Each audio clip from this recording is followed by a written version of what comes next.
ഓം നമോ ഭഗവതേ വാസുദേവായ. ഓം ശ്രീകൃഷ്ണ പരമാത്മനേ നമഃ. ശ്രീമദ് ഭാഗവതം തൃതീയ സ്കന്ധം 6-ാം അധ്യായം.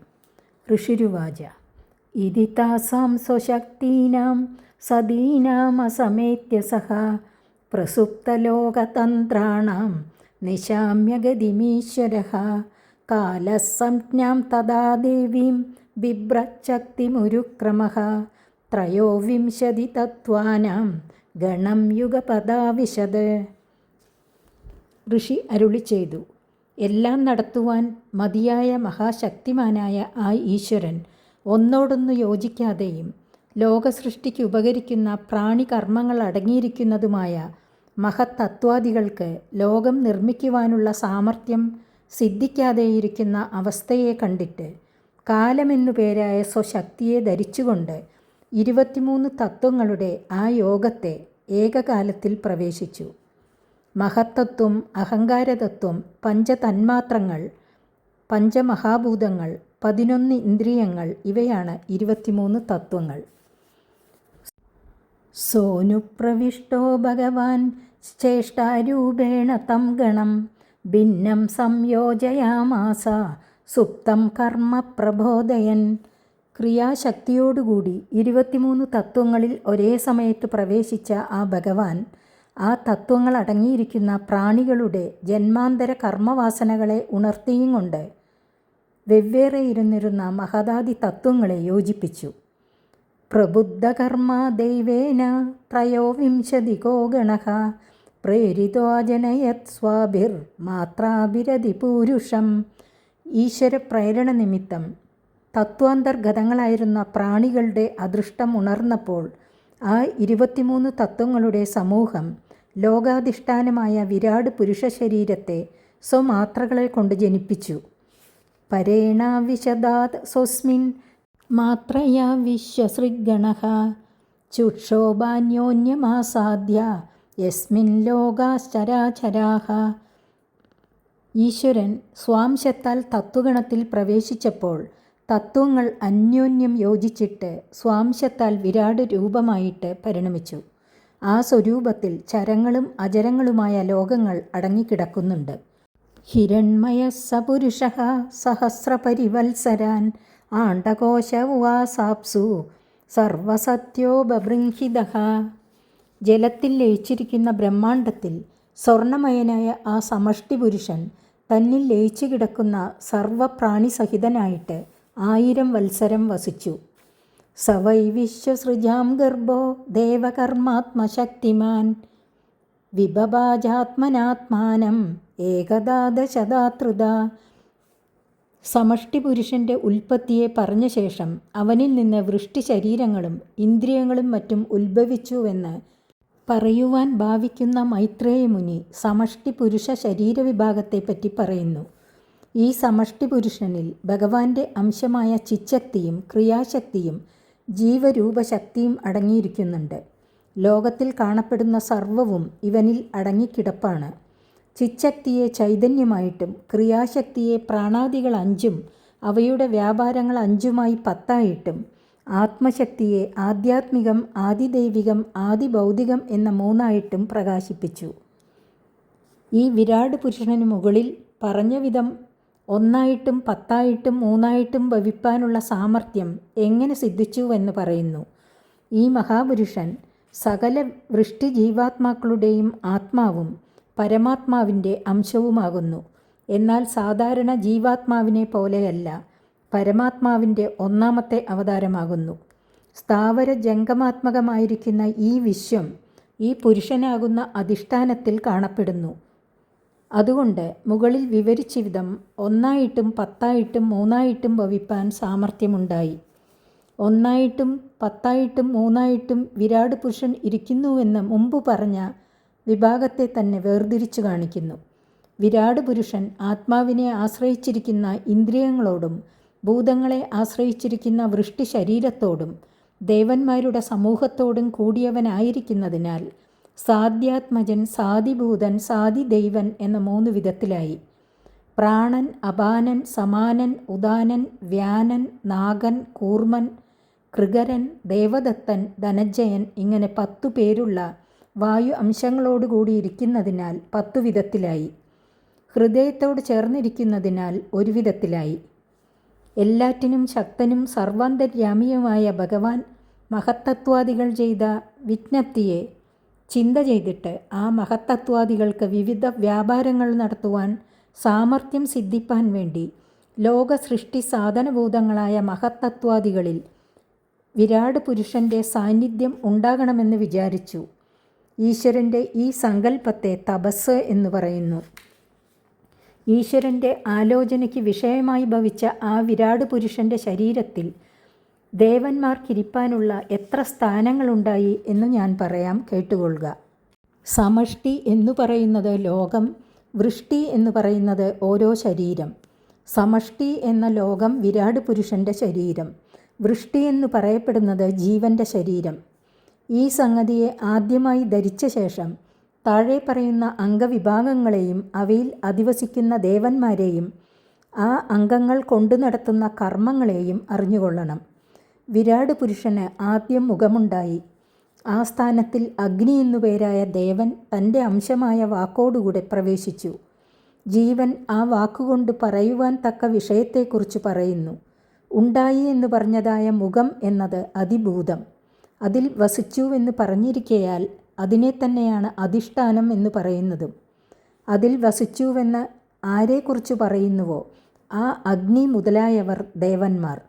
അതിനാൽ ആ സംഘത്തിന് ആദിദൈവം എന്നു പേർ. ദേവൻ്റെ അംശമായിട്ട് യാതൊന്നിനെക്കുറിച്ച് പറഞ്ഞുവോ വാഗാദികളായ അവ ആധ്യാത്മം എന്ന് പറയപ്പെടുന്നു. അതിഭൂതം, അതിദൈവം, അധ്യാത്മം ഈ മാതിരിയിൽ താഴെ പറയുന്ന എല്ലാ സംഗതികളെയും അറിയണം. സാക്ഷാൽ ശ്രീഹരിയായിട്ട് ഉപാസിപ്പാൻ യോഗ്യനായ വിരാട് പുരുഷന് താളു എന്നു പേരുള്ള സ്ഥാനമുണ്ടായി. ലോകപാലനായ വരുണൻ തനിക്ക് അധിഷ്ഠാനയോഗ്യമായ ജിഹ്വയോടുകൂടെ ആ താലുവെന്ന സ്ഥാനത്തെ പ്രാപിച്ചു. ജീവൻ ജിഹ്വയെ കൊണ്ട് മധുരാതി രസത്തെ അറിയുന്നു. വിരാട് പുരുഷന് നാസികകളുണ്ടായി. ആ സ്ഥാനത്തെ അശ്വിനി ദേവകൾ അവർക്കധിവസിപ്പാൻ യോഗ്യമായിരിക്കുന്ന ക്രാണത്തിൽ കൂടെ പ്രവേശിച്ചു. ആ ഇന്ദ്രിയദ്വാര ജീവന് സുഗന്ധ ദുർഗന്ധാദികളുടെ ജ്ഞാനമുണ്ടാകുന്നു. വിരാട് പുരുഷന് പിന്നീട് നേത്രങ്ങളുണ്ടായി. ലോകപാലനായ സൂര്യൻ അംശഭൂതമായ ചക്ഷുസോടുകൂടെ അതിൽ പ്രവേശിച്ചു. അതിൽ കൂടെ രൂപങ്ങളുടെ ജ്ഞാനം ഉണ്ടാകും. പിന്നീട് വിരാട് പുരുഷന് ത്വക്കുകളുണ്ടായി. ലോകപാലനായ വായു സ്വാംശമായ പ്രാണനോടുകൂടെ ത്വക്കിന്ദ്രിയത്തിൽ പ്രവേശിച്ചു. ഇവയുടെ സഹായത്താൽ ജീവന് മൃദു, കഠിനം, ചൂട്, തണുപ്പ് എന്നിവയുടെ അറിവുണ്ടാകും. പിന്നീട് വിരാട് പുരുഷന് കാതുകളുണ്ടായി. ദിഗ്ദേവതകൾ അവരുടെ അംശമായ ശ്രോത്രേന്ദ്രിയത്തോടുകൂടെ കർണങ്ങളിൽ അധിവസിച്ചു. ഈ ഇന്ദ്രിയങ്ങളിൽ കൂടെ ജീവന് ശബ്ദജ്ഞാനമുണ്ടാകുന്നു. വിരാട് പുരുഷന് ത്വഗിന്ദ്രിയമുണ്ടായി. ഔഷധദേവതകൾ അംശഭൂതങ്ങളായ രോമങ്ങളോടുകൂടെ പ്രവേശിച്ചു. ഈ രോമങ്ങളെ കൊണ്ട് ജീവൻ ചൊറിച്ചിലിനെ അറിയുന്നു. ചർമ്മങ്ങളെന്നും ത്വക്കയെന്നും വെവ്വേറെ പറഞ്ഞത് തോലിലുള്ള രോമകൂപങ്ങളെയും തോലിനെയും വെവ്വേറെ സങ്കല്പിച്ചിട്ടാകുന്നു. പിന്നീട് വിരാട് പുരുഷന് മേഡ്രം ലിംഗസ്ഥാനമുണ്ടായി. പ്രജാപതി എന്ന ദേവത സ്വാംശമായ രേതസിൻ്റെ ഉൽപ്പത്തിസ്ഥാനമായ ഉപസ്ഥം എന്ന ഇന്ദ്രിയത്തിൽ കൂടെ പ്രവേശിച്ചു. ആ സ്ഥാനത്തെ കൊണ്ട് ജീവൻ രതിസുഖം അനുഭവിക്കുന്നു. പിന്നീട് വിരാട് പുരുഷന് ഗുദം എന്ന സ്ഥാനമുണ്ടായി. ലോകേശനായ മിത്രൻ എന്ന ദേവൻ സ്വാംശമായ പായു എന്നുകൂടി പേരുള്ള ഗുദേന്ദ്രിയത്തിൽ കൂടെ പ്രവേശിച്ചു. ഈ സ്ഥാനത്തിൽ കൂടെ ജീവൻ മലവിസർജനം ചെയ്യുന്നു. വിരാട് പുരുഷന് കൈകളുണ്ടായി. സർവ്വലോകാധിപനായ ഇന്ദ്രൻ സ്വാംശമായ വ്യാപാരത്തോടുകൂടെ കൈകളിൽ പ്രവേശിച്ചു. ജീവൻ ഈ കൈകളുടെ വ്യാപാരശക്തിയാൽ ഉപജീവനത്തെ സമ്പാദിക്കുന്നു. വിരാട് പുരുഷന് കാലുകളുണ്ടായി. ലോകേശ്വരനായ വിഷ്ണു സ്വാംശഗതിയോടുകൂടെ ആ കാലുകളിൽ പ്രവേശിച്ചു. ജീവൻ ഈ ഗമനശക്തിയാൽ പ്രാപിക്കേണ്ടതായ സ്ഥാനത്തെ പ്രാപിക്കുന്നു. വിരാട് പുരുഷനുണ്ടാകുന്ന ബുദ്ധിയാകുന്ന വാസസ്ഥാനത്തെ ബ്രഹ്മദേവൻ സ്വാംശമായ നിശ്ചയാത്മക ജ്ഞാനത്തോടുകൂടെ പ്രവേശിച്ചു. ഈ ജ്ഞാനത്താൽ ജീവൻ അറിയേണ്ടതായ വസ്തുക്കളുടെ ജ്ഞാനം സിദ്ധിക്കുന്നു. വിരാട് പുരുഷന് ഹൃദയമുണ്ടായി. ആ സ്ഥാനത്തെ ചന്ദ്രൻ സ്വാംശമായ മനസ്സോടുകൂടെ പ്രവേശിച്ചു. ആ മനസ്സു നിമിത്തം ജീവന് സങ്കല്പിക്കുവാനും വികൽപ്പിക്കുവാനും ശക്തി സിദ്ധിക്കുന്നു. വിരാട് പുരുഷന് ഞാൻ എന്ന വിചാരമാകുന്ന അഹങ്കാരമുണ്ടായി. ശ്രീരുദ്രൻ സ്വാംശമായ കർമ്മശക്തിയോടുകൂടെ ആ അഹങ്കാരത്തെ വാസസ്ഥാനമായി അംഗീകരിച്ചു. അതിനാൽ ജീവൻ ദേഹാദ്യവയവത്തിൽ ഞാൻ എൻ്റെ എന്നുള്ള അഭിമാനത്തോടുകൂടെ ഓരോ പ്രവൃത്തികളെ നടത്തുന്നു. വിരാട് പുരുഷന് ചിത്തമുണ്ടായി. സ്വാംശമായ ചൈതന്യത്തോടുകൂടെ ബ്രഹ്മദേവൻ അതിനെ വാസസ്ഥാനമായിട്ട് സ്വീകരിച്ചു. ആ ചൈതന്യത്താൽ ജീവന് വിശേഷ ജ്ഞാനമുണ്ടാകുന്നു. വൃഷ്ടി ശരീരവും ഇന്ദ്രിയങ്ങളും വിരാട് പുരുഷാംശങ്ങളാണെന്ന് ഇതുവരെ പറഞ്ഞു കഴിഞ്ഞു. വിരാട് പുരുഷൻ്റെ ശിരസിൽ നിന്ന് സ്വർഗലോകവും പാദങ്ങളിൽ നിന്ന് ഭൂലോകവും നാഭിസ്ഥാനത്തിൽ നിന്ന് സ്വർഗത്തിനും ഭൂമിക്കും മധ്യത്തിലുള്ള സ്ഥാനമായ അന്തരീക്ഷ ലോകവുമുണ്ടായി. സത്വാദി ഗുണങ്ങളുടെ വൃത്തികളോടുകൂടിയ ദേവമനുഷ്യാദി പ്രാണിവർഗങ്ങൾ ഈ സ്ഥാനത്തിൽ ഉത്ഭവിക്കുന്നു. സത്വഗുണം അധികരിച്ചിരിക്കുന്ന ദേവന്മാർ ആ ഗുണത്തിനനുസരിച്ച സുഖഭോഗങ്ങൾ സിദ്ധിക്കാവുന്ന സ്വർഗലോകത്തിൽ ജനിക്കുന്നു. വേദോക്തങ്ങളായ യാഗാദികർമ്മങ്ങളിൽ തൽപരന്മാരും രജോഗുണ പ്രധാനികളുമായ മനുഷ്യരും അവരെ സഹായിക്കുന്ന പശുവാദി പ്രാണിവർഗങ്ങളും അവരുടെ കർമ്മങ്ങൾക്കനുസരിച്ച ഫലങ്ങളെ അനുഭവിപ്പാൻ ഉപകരിക്കുന്ന ഭൂലോകത്തിൽ ജനിക്കുന്നു. മൂന്നാമത്തെ ഗുണമായ തമസ് വർദ്ധിച്ചിരിക്കുന്ന സ്വഭാവമുള്ളവർ ഭഗവാനായ വിരാട് പുരുഷൻ്റെ നാഭിസ്ഥാനത്തെ ആശ്രയിച്ച് ജനിച്ചവരാകയാൽ നാഭിസ്ഥാനത്തിൽ നിന്നുണ്ടായതും സ്വർഗലോകത്തിനും ഭൂലോകത്തിനും മധ്യത്തിലിരിക്കുന്നതുമായ അന്തരീക്ഷ ലോകത്തെ ആശ്രയിച്ചു വസിക്കുന്നു. രുദ്രപാർഷദന്മാരായ ഭൂതപ്രേത പിശാചുകളാകുന്നു അവർ. വിരാട് പുരുഷൻ്റെ മുഖത്തിൽ നിന്ന് വേദമുണ്ടായി.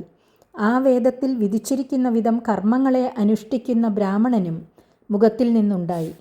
മുഖത്തിൽ നിന്നുണ്ടായതു നിമിത്തം വർണ്ണങ്ങളിൽ വെച്ച് മുഖ്യനും ഇതര വർണ്ണങ്ങളുടെ ഉപദേഷ്ടാവും ബ്രാഹ്മണനാകുന്നു. വിരാട് പുരുഷൻ്റെ കൈകളിൽ നിന്ന് പാലിക്കുന്നതായ ധർമ്മവും ആ ധർമ്മത്തെ മുറക്കി നടത്തുന്ന ക്ഷത്രിയനുമുണ്ടായി. പുരുഷശക്തി സ്വരൂപനായി ജനിച്ച ആ ക്ഷത്രിയൻ കണ്ടകതുല്യന്മാരായ ചോരന്മാർ മുതലായ ദുർജനങ്ങളുടെ ഉപദ്രവത്തിൽ നിന്ന് സകല വർണ്ണങ്ങളെയും രക്ഷിക്കുന്നു. ലോകത്തിൽ ഉപജീവന ഹേതുക്കളായ കൃഷിയാദി വ്യവസായങ്ങളും ആ വ്യവസായങ്ങളെ നിർവഹിക്കുന്ന വൈശ്യനും ഭഗവാനായ വിരാട് പുരുഷൻ്റെ തുടകളിൽ നിന്നുണ്ടായി. ആ വൈശ്യൻ ലോകത്തിന് ഉപജീവന ദ്രവ്യത്തെ സമ്പാദിക്കുന്നു. കർമ്മത്തിൽ സിദ്ധിക്കുപകരിക്കുന്ന സേവാധർമ്മവും ആ സേവാധർമ്മത്തിൽ തൽപരനായ ശൂദ്രനും ആദ്യം തന്നെ ഭഗവാന്റെ പാദങ്ങളിൽ നിന്നുണ്ടായി. ശൂദ്രൻ ചെയ്യുന്ന സേവാധർമ്മത്താൽ ഭഗവാൻ ശ്രീഹരി സന്തോഷിക്കുന്നു. ബ്രാഹ്മണൻ, ക്ഷത്രിയൻ, വൈശ്യൻ, ശൂദ്രൻ എന്ന ഈ 4 വർണ്ണങ്ങൾ അവരുടെ വൃത്തികളോടുകൂടെ യാതൊരുവനിൽ നിന്ന് ജനിച്ചുവോ അവരുടെ പാലകനും ജനകനും ഹിതോപദേഷ്ടാവുമായിരിക്കുന്ന ഭഗവാനെ ശ്രദ്ധയോടുകൂടെ അവരുടെ ജന്മസിദ്ധങ്ങളായ കർമ്മങ്ങളെ കൊണ്ട് സ്വാന്തകരണ പരിശുദ്ധിക്ക് വേണ്ടി ആരാധിക്കുന്നു. അല്ലയോ വിതുര, കാലകർമ്മ സ്വഭാവ സ്വരൂപനായ ഭഗവാന്റെ യോഗമായയിൽ നിന്നുണ്ടായിരിക്കുന്ന പ്രഭാവാതിശയത്തെ മുഴുവനും വർണ്ണിക്കുവാനായിക്കൊണ്ട് ആർക്കു സാധിക്കും? ശ്രമം പോലും സാധ്യമല്ലാത്ത സ്ഥിതിക്ക് വർണ്ണനം സാധ്യമല്ലെന്ന് പറയേണ്ടതില്ലല്ലോ. അതുകൊണ്ട് ഏകദേശമായിട്ടാണ് ഇവിടെ പറഞ്ഞിരിക്കുന്നത്. ഹേ പൂജ്യ, ഹരികീർത്തിയെ സമ്പൂർണമായിട്ട് പറവാൻ ആർക്കും സാധിക്കുന്നതല്ലെങ്കിലും എൻ്റെ ഗുരുവിൽ നിന്ന് ഞാൻ ശ്രവിച്ചതിനെ അനുസരിച്ചും എൻ്റെ ബുദ്ധിശക്തിയെ അനുസരിച്ചും കീർത്തനം ചെയ്യുന്നു. അതിൻ്റെ മുഖ്യോദ്ദേശം അന്യവിഷയങ്ങളെ പറയുന്നതുകൊണ്ട് വാക്കിന് സംഭവിക്കുന്നതായ അശുദ്ധിയെ പരിഹരിച്ച് പരിശുദ്ധമാക്കാമല്ലോ എന്ന വിചാരമാകുന്നു. മനുഷ്യർക്ക് സംസാരിപ്പാൻ ശക്തി സിദ്ധിച്ചിരിക്കുന്നതിൻ്റെ പരമപ്രയോജനം പുണ്യകീർത്തിയായിരിക്കുന്ന ശ്രീഹരിയുടെ ഭക്തവാത്സല്യാദി ഗുണങ്ങളെക്കുറിച്ച് കീർത്തിക്കുന്നതും ശ്രോത്രേന്ദ്രിയം സിദ്ധിച്ചിരിക്കുന്നതിൻ്റെ മുഖ്യഫലം അറിവുള്ളവർ വർണ്ണിച്ചിരിക്കുന്ന ശ്രീഹരി കഥാമൃതത്തെ ശ്രദ്ധാപൂർവം കേൾക്കുന്നതുമാണെന്ന് തത്വജ്ഞന്മാരായ മഹാന്മാർ തീർച്ചപ്പെടുത്തിയിരിക്കുന്നു. ശ്രീഹരിയുടെ മാഹാത്മ്യം എന്നെപ്പോലെയുള്ളവർക്കറിയുവാൻ സാധിച്ചിട്ടില്ലെന്നു മാത്രമല്ല, സർവ്വലോകസ്രഷ്ടാവും ജ്ഞാനപ്രവർത്തകനുമായ ബ്രഹ്മാവും കൂടെ സഹസ്രം സംവത്സരം കഠിന തപസ്സു ചെയ്ത് ബുദ്ധിയെ പരിശുദ്ധമാക്കിയിട്ടും കൂടെ പരമാത്മസ്വരൂപനായ ശ്രീഹരിയുടെ മാഹാത്മ്യത്തെ പൂർണ്ണമായി അറിഞ്ഞിട്ടില്ല. അതിനാൽ അസ്മാദൃശന്മാർക്ക് തികച്ചും അറിവാൻ സാധിക്കാത്തതിൽ അത്ഭുതമൊന്നുമില്ല. ആശ്ചര്യശക്തിയെ വഹിച്ചിരിക്കുന്ന ബ്രഹ്മവാദികൾക്കും മോഹത്തെ ജനിപ്പിക്കുന്നതിന് മതിയായിരിക്കുന്നതാണ് ശ്രീ ഭഗവാന്റെ അപാരമായ പ്രഭാവം. സാക്ഷാൽ ഭഗവാൻ തന്നെ ഭഗവാന്റെ മായാവിലാസത്തിൻ്റെ അവധി ഇത്രയാണെന്നറിയുന്നില്ല. പിന്നെ മറ്റുള്ളവർ അറിയുന്നില്ലെന്ന് പറയണമോ? ഭഗവാൻ തന്നെ സ്വമായാവിലാസത്തെ അറിയുകയില്ലെങ്കിൽ സർവജ്ഞനെന്നുള്ള സ്ഥിതി ഭഗവാനുമില്ലല്ലോ എന്നുള്ള ശങ്കയുണ്ടാവാം. ഒരു വസ്തു ഏതുവിധമായിരിക്കുന്നുവോ ആ വസ്തുവിനെ ആ നിലയിൽ അറിയുന്നതാണ് സർവജ്ഞത. അപരിച്ഛിന്നനായ ഭഗവാന്റെ അവധി ഇത്രയാണെന്നറിഞ്ഞാൽ അപരിച്ഛിന്നൻ എന്നുള്ള നില ഇല്ലാതെയായി, പരിച്ഛിന്നൻ എന്നു വന്നു. അപരിച്ഛിന്നനെ പരിച്ഛിന്നനായിട്ടറിഞ്ഞാൽ സർവജ്ഞതയ്ക്ക് കുറവ് സംഭവിച്ചു. അതുകൊണ്ട് സ്വത അപരിച്ഛിന്നനെ അപരച്ഛിന്നനായിട്ടു തന്നെ ആരറിയുന്നുവോ അവർക്ക് മാത്രമേ സർവജ്ഞത ഇരിക്കുകയുള്ളൂ. യതോ പ്രാപ്യ നിവർത്തന്തേ വാചശ്ച മനസാ സഹ അഹം ചാന്യൈ മേ ദേവാൻ തസ്മൈ ഭഗവതേ നമഃ. വേദവാക്കുകളെയും ഇന്ദ്രിയങ്ങൾ കൊണ്ട് അറിയുവാൻ കഴിയാത്ത വസ്തുക്കളെയും അറിയുവാൻ ശക്തിയുള്ള ഋഷികളായ ഞങ്ങളും ഇന്ദ്രിയാധിഷ്ഠാന ദേവതകളായ ബ്രഹ്മാദി ദേവന്മാരും യാതൊരുവിൻ്റെ സ്വരൂപം, ഗുണം, ഐശ്വര്യം എന്നിവയെ പരിപൂർണമായി പറയുകയും അറിയുകയും ചെയ്യാതെ പറയുവാനുള്ള വാക്കുകളോടും അറിയുവാനുള്ള മനസ്സോടും കൂടെ യാതൊരുവനെ പ്രാപിക്കാതെ മടങ്ങുന്നുവോ ആ ഭഗവാനായിക്കൊണ്ട് നമസ്കാരം. 6-ാമത്തെ അധ്യായം സമാപിച്ചു. 7-ാമത്തെ അധ്യായം അടുത്ത ദിവസം. ഹരി ഓം.